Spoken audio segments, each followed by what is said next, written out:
Witam Was bardzo serdecznie. Ja nazywam się Arek, a oto Zoom H1.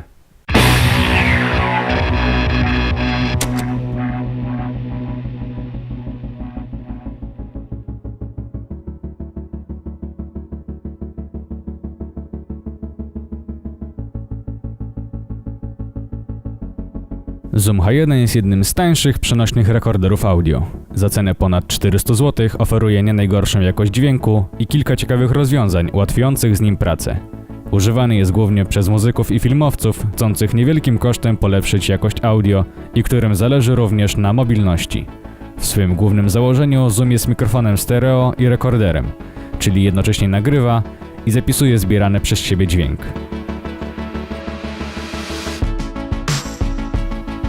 Zoom H1 jest niewielkich rozmiarów, bez problemu mieści się w dłoni. Wykonany został z plastiku. Można go dostać w 4 wersjach kolorystycznych: czarnej, białej, srebrnej i czerwonej. U góry znajdują się 2 mikrofony jednokierunkowe, ustawione zgodnie z techniką XY, nagrywające dźwięk stereo.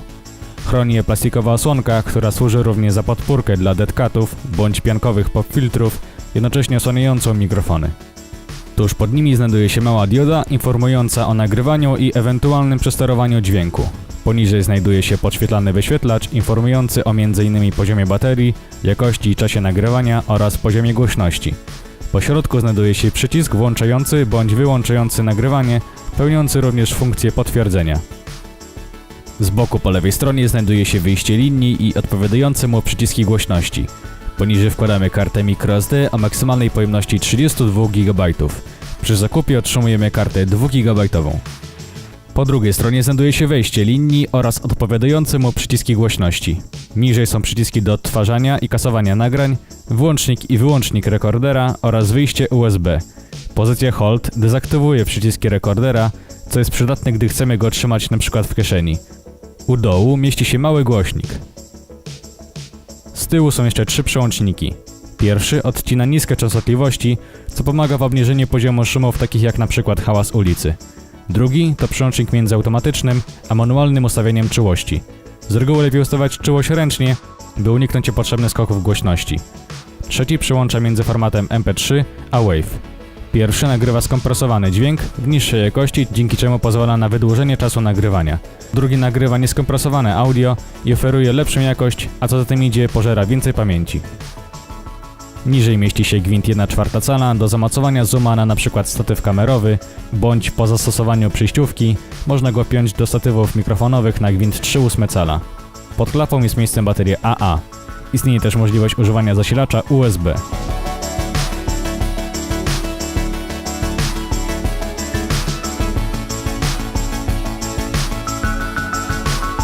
W pudełku wraz z zoomem dostajemy kartę microSD o pojemności 2 GB wraz z adapterem SD, baterię wystarczającą na około 10 godzin nagrywania, kilka instrukcji i 2 programy Cubase i WaveLab.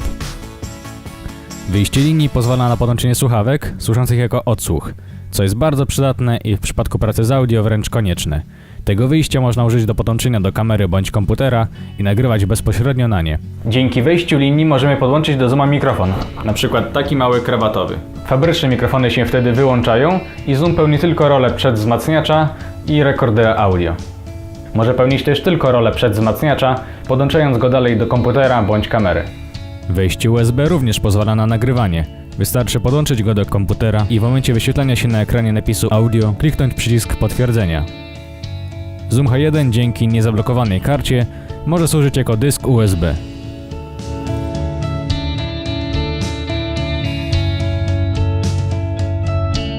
Niezbędną rzeczą, jaką trzeba kupić, gdy zoom będzie nagrywać na dworze bądź w czasie chodzenia, jest popfilter.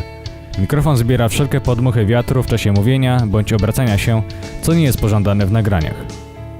W trakcie trzymania go w dłoni zoom zbiera każdy dźwięk, np. gdy chce zmienić czułość.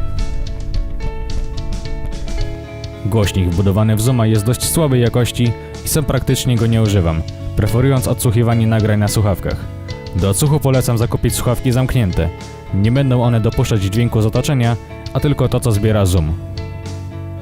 W przypadku, gdy mamy starszą wersję oprogramowania, możemy bezpłatnie zaktualizować ją do najnowszej, pobierając odpowiednią zawartość ze strony producenta. Zoom H1 jest jednym z bardziej niepozornych sprzętów, jakie miałem. Pomimo niewielkich rozmiarów, twórcom udało się umieścić w nim naprawdę sporo funkcji, pozwalające na rozbudowę rekordera. Jakość dźwięku jest całkiem niezła, zważywszy na cenę i przenośność sprzętu. Tak więc podsumowując, zaletami Zooma są: niska cena, dobra jakość i odwzorowanie dźwięku, mobilność urządzenia, małe rozmiary, wiele przydatnych funkcji i możliwości rozbudowy. Natomiast wady to plastikowa obudowa, duży poziom szumów przy wyższych czułościach, bezużyteczny głośnik. I to tyle na temat Zooma H1. Ja dziękuję Wam bardzo za uwagę, jak również zachęcam do obejrzenia testu. Cześć!